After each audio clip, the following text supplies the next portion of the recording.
जब से कान्हा का जन्म हुआ है ना, मैं तब से देख रही हूँ, तब से हम पे कोई भी संकट आती है ना, तो अचानक से कोई अपरिचित हमारी सहायता करने आ जाता है, और जाते समय कान्हा की आज्ञा लेके जाते है, और कभी कभी तो इसे प्रभु बोल के जाते है। बाबा संभालो। यशोदा, इस जानकी को चढ़ो है और विचित्र विचार तुम्हारे मन में है। अरे सब जानते हैं कि हमारा परिवार राजसी, तुम्हें पता ना चलते हो वो, पर हमारे कान्हा को सब राजकुमार ही समझते हैं देखकर, इसीलिए उसे सम्मान देने के लिए सब ऐसा ही करते हैं, और कोई बात ना है।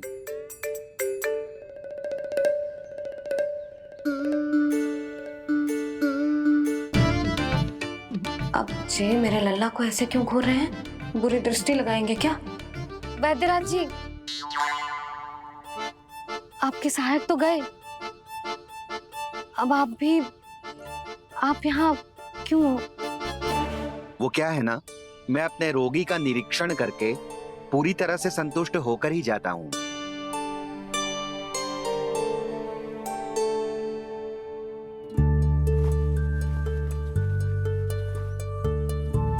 हाँ, संकेत तो अच्छे हैं, कल सुबह तक बिल्कुल ठीक हो जाएगी। धन्यवाद वैद्य जी।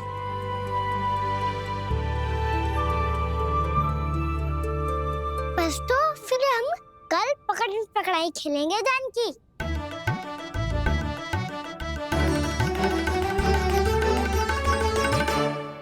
भानु, बंसी, जाकर उस क्षेत्र के चारों ओर बाड़ बनवा दो और वहां सूचना पट्ट भी लगा देना, ताकि जानकी के साथ जो हुआ है वो किसी और के साथ ना हो। शीघ्र जाओ। जी ठीक।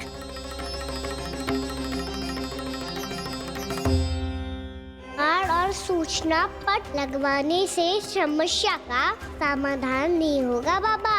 निर्दोष पशु सूचना पट देखकर भी कुछ समझ नहीं पाएंगे।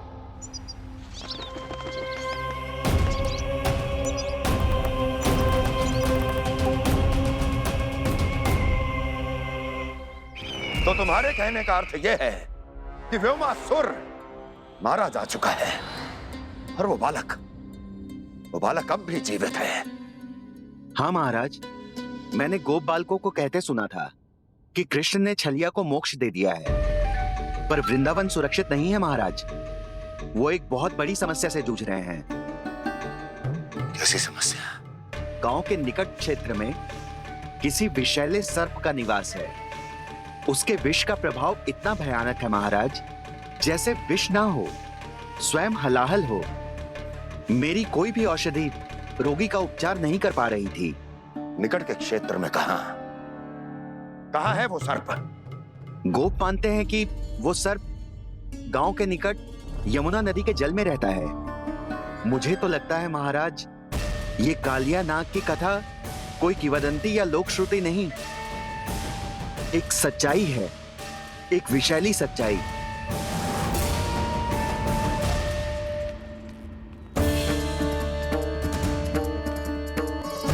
कालिया का सामना करने का समय आ गया है, पर उससे पहले मुझे बुलाना होगा उन्हें।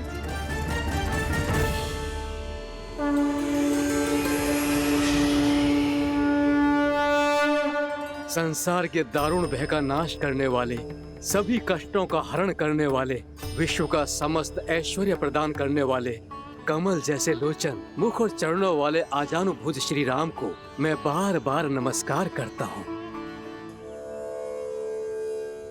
आपदामपहर्तारं दातारं सर्व संपदा, लोकाभिरामं श्री रामं भूयो भूयो नमाम्यहम्।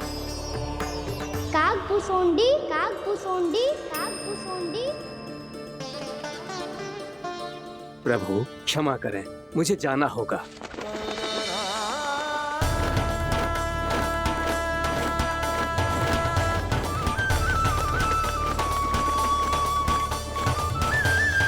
प्रणाम प्रभु। अनेक बार मैं आपके दर्शनों के लिए आया प्रभु। कभी नंद भवन के झरोखों से आपके दर्शन करके चला जाता था, तो कभी दूर किसी वृक्ष की आड़ से आपको निहार लिया करता था। आज आपने स्वयं मुझे बुलाकर धन्य कर दिया प्रभु।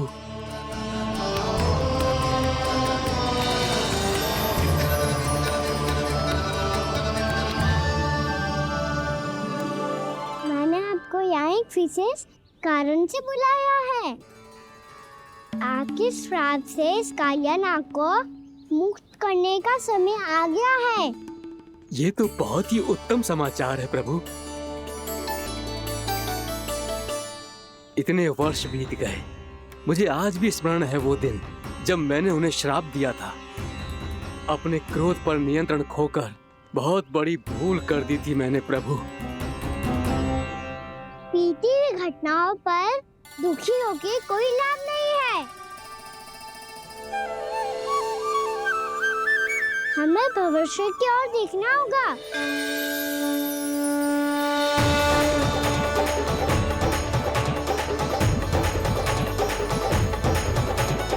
आदेश कीजिए प्रभु, क्या आज्ञा है आपकी?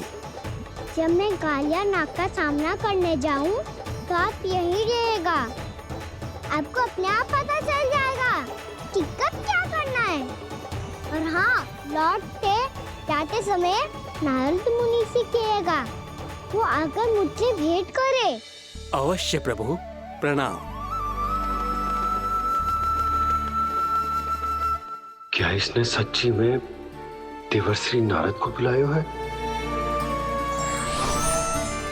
नारायण नारायण, आपको संदेश भेजने की आवश्यकता नहीं थी। आप स्मरण करते और मैं चला आता। तुम्हारा कल्याण हो नारद।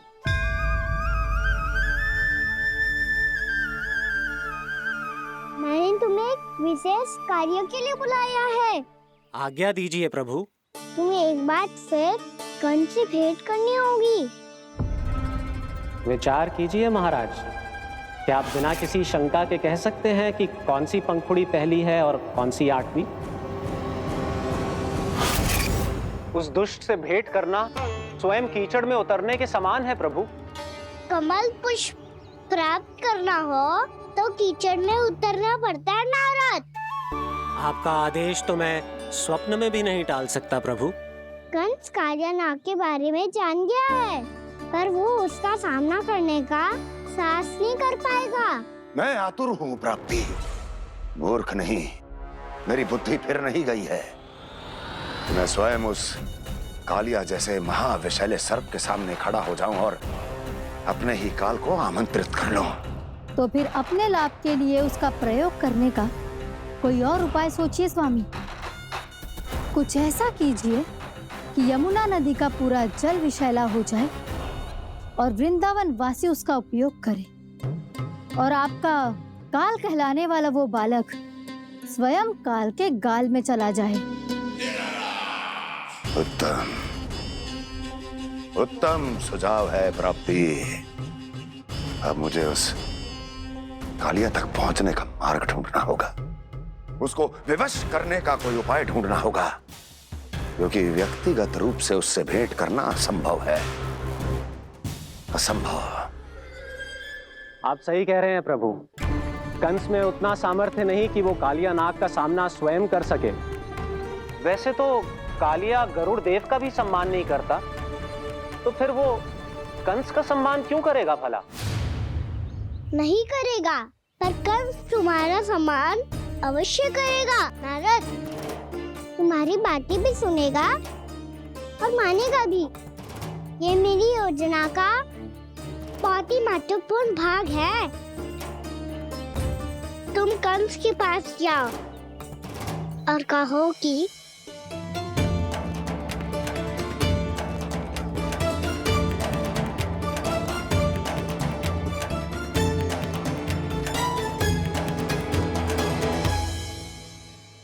संतान अपने माता पिता को तीर्थ का सौभाग्य दिलाती, और मेरा लल्ला कितना महान कि उसने हमारे घर को ही तीर्थ बना दिया। ऐसा तीर्थ जहां मेरी आंखों के सामने भक्त और भगवान का मिलन हो रहा है। जो आज्ञा प्रभु।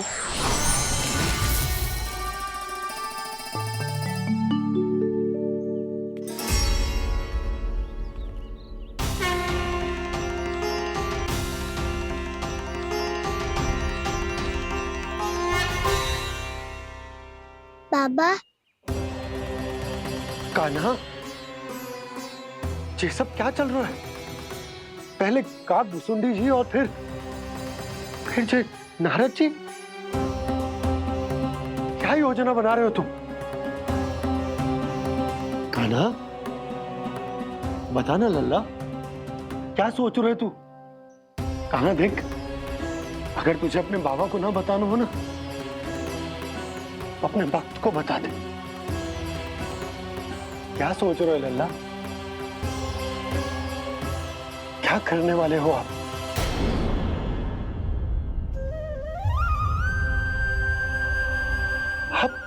आप इतने दुखी क्यों हो? कान्हा,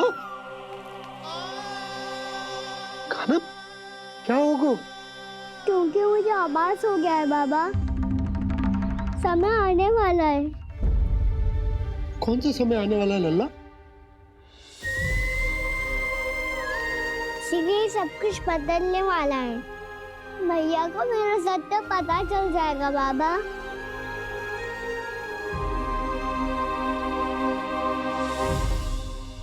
पर लल्ला, इसका काक भुसुंडी और कालिया नाग से क्या संबंध है? ऐसा क्या हुआ था और क्या होने वाला है?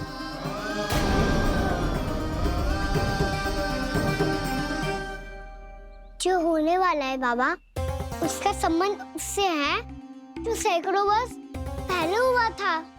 महर्षि भृगु के एक वंशज थे, वेद शिरोमणि, जो विंध्याचल की पहाड़ियों में साधना कर रहे थे। तभी वहाँ अश्वशिरा नाम के एक दूसरे मुनि आमंत्रण के बिना ही आ गए। कितना सुंदर और शांतिपूर्ण आश्रम है। यहाँ प्रभु की साधना करने में बहुत आनंद आएगा। शीघ्र ही अश्वशिरा मुनि उपस्थिति के कारण होने वाले व्यवधान से बाध्य होकर वेद शिरा मुनि ने अपनी आंखें खोली। कौन हो तुम और यहाँ क्या कर रहे हो? आपके आश्रम में बहुत शांति है मुनिवर। साधना करने के लिए बहुत ही उत्तम स्थान है ये। मैं चाहता हूँ कि मैं भी यहाँ। आप यहाँ साधना करना चाहते हैं, लेकिन इतना भी नहीं जानते कि किसी के आश्रम में प्रवेश करने से पहले उसकी आज्ञा लेनी चाहिए। आप ये भी नहीं जानते कि यदि कोई यज्ञ कर रहा हो तो बिना अनुमति के वहाँ प्रवेश करने से उसकी यज्ञ साधना भंग हो सकती है। आप क्या साधना करेंगे मुनि? आप तो साधना के योग्य ही नहीं हैं। इतना अपमान! एक मुनि के मुख से इतने कड़वे शब्द शोभा नहीं देते। मैं तुम्हें श्राप देता हूँ, जितनी विषैली तुम्हारी जिह्वा है उतने ही विषैले सर्प बन जाओ तुम। और ऐसा सर्प जो सांस भी ले तो निकट का वातावरण दूषित हो जाए। तुम्हारे इस दुस्साहस के लिए मैं तुम्हें श्राप देता हूँ कि तुम अभी इसी क्षण कौवा बन जाओ, और ऐसा कौवा जो कांव कांव करके अनर्गल प्रलाप करता रहे।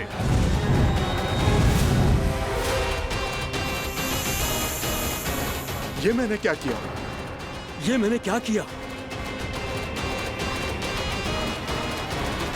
क्रोध के कारण दोनों ने एक दूसरे को श्राप दे दिया। पर दोनों ही मेरे भक्त हैं, और भगवान होकर मैं अपने भक्तों को इतनी कठिनाई में कैसे देख सकता था। इसीलिए जिस संकट में उन दोनों ने अपने आप को फंसा लिया था, उसका समाधान करने में मैं उनके पास गया।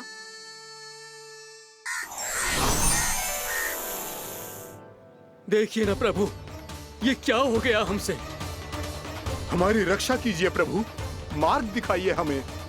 क्रोध पर नियंत्रण ना होने के कारण आप दोनों ने एक दूसरे को बहुत ही भीषण संकट में डाल दिया है। आप दोनों ही तपस्वी, तप के बल से दिए गए आपके श्राप को लौटाना भी संभव नहीं है।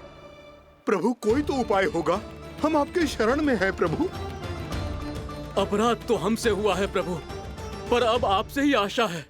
कुछ ऐसा कीजिए भक्त वत्सल, जिससे हम दोनों के श्राप का प्रभाव कुछ कम हो जाए। आप दोनों ही मेरे भक्त हैं, इसीलिए आपकी पीड़ा का निवारण करने का एक उपाय है मेरे पास। वेद शिरोमणि, जब आप कालिया नाग बनेंगे तो आपको मेरे चरणों को अपने शीश पर धारण करने का सौभाग्य मिलेगा। और अश्र शिरोमणि, आप काग योनि होने के बाद भी आप श्रेष्ठतम ज्ञान और सर्वाधिक यौगिक सिद्धियों के स्वामी होंगे और प्रवचन दिया करेंगे। इसके बाद अश्वशिरा मुनि काक भुसुंडी बन गए, जिन्होंने आगे चलकर स्वयं गरुड़ देव को रामायण सुनाई। और मुनि वेदशिरा महर्षि कश्यप और देवी कत्रियों के पुत्र कालिया नाग बनकर जल में। और अब वही कालिया नाग जमराज में, जिनके कारण जानकी के प्राण लगभग चले ही गए थे। अब कालिया नाग को उचित स्थान पर भेजने का समय आ गया है बाबा। पर ये तो अच्छी बात है कान्हा, वेद शिरा मुनि को दिया हुआ तुम्हारा वचन भी पूरा हो जाएगा, जमुना जी की शुद्धि भी हो जाएगी। इस सब के बाद भी तुम दुखी क्यों हो? क्योंकि इसके बाद मैया के सामने मेरा रहस्य खुल जाएगा बाबा। उन्हें पता चल जाएगा कि उनका बालक कोई साधारण बालक ना है। भविष्य में जो होने वाला है उसे सबके सामने घटने से रोकना मेरे लिए भी संभव ना होगा। मैया को सब पता चल जाएगा। क्या पता चल जाएगा रे मुझे?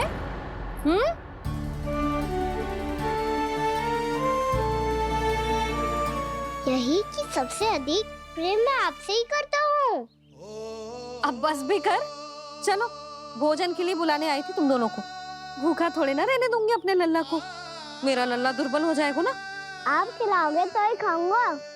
हाँ ठीक है, मैं ही खिलाऊंगी।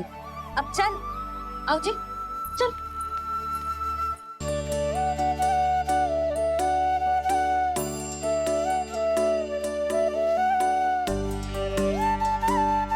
मैया खेलो ना मेरे साथ। मैया सुनो ना, मेरी बात ना मानोगी? अभी बहुत कार्य पड़े लल्ला, देख जानकी को औषधि भी देने जाना है ना। औषधि मैं दे दूंगा, फिर तो खेलोगी ना आप मेरे साथ। पिछले कुछ दिनों से अपनी मैया का अधिक से अधिक प्रेम पाने का प्रयास करो है कान्हा। इसका तो एक ही अर्थ हो सकता है कि कछु बहुत बड़ो होने वालों है। कान्हा रुक जा लल्ला। कान्हा क्यों तंग कर रहा है? मैया को पहन लेना। कान्हा, कान्हा, ये क्या करो तूने?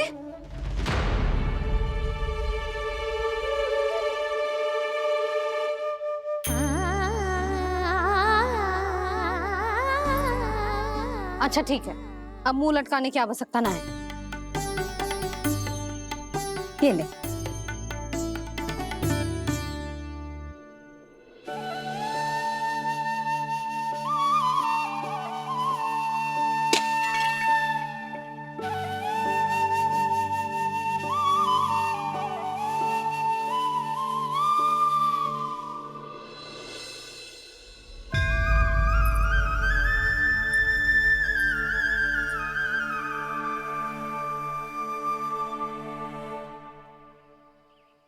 तंग करे मैया को खिजाए, खेले रूठे मनाए,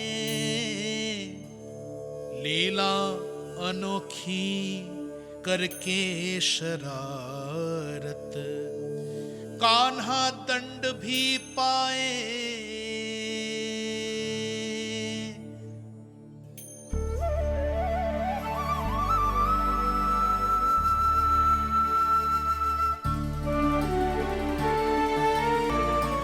रूठना मनाना, खेलना खिलाना, पहले शरारत करके क्रोध दिलाना और फिर क्षमा मांग लेना, ये सब जानबूझकर कर रहे हैं कान्हा। जैसे जीवन भर के लिए अपनी मैया की ममता को अपने हृदय में समेट कर रखना चाहते हो। कैसे कैसे करूं उस कालिया से मित्रता, कैसे करूं उसका उपयोग?